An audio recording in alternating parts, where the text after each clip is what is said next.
My name's Amy from Vanlux, and today I'm going to be taking you through this vehicle.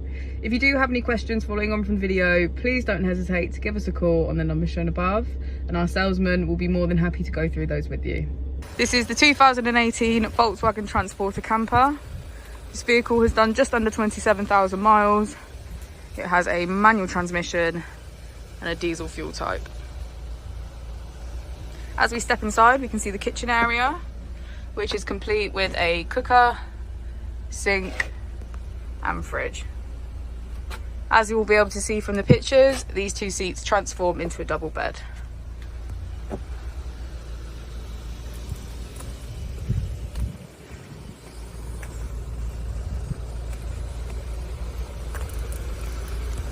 This camper is 5 belts, 4 berth.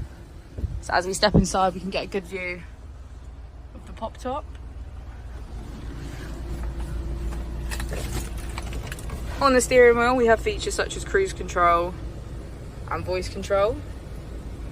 And as we move over to the touchscreen, we can get quick access to Apple CarPlay, navigation and Bluetooth.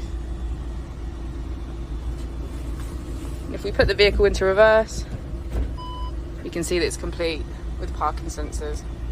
Thank you for watching the video. Our opening hours are Monday to Friday 9 till 6, Saturday 9 till 5 and Sunday 10 till 4. I'll also be displaying our contact details on the screen for you now.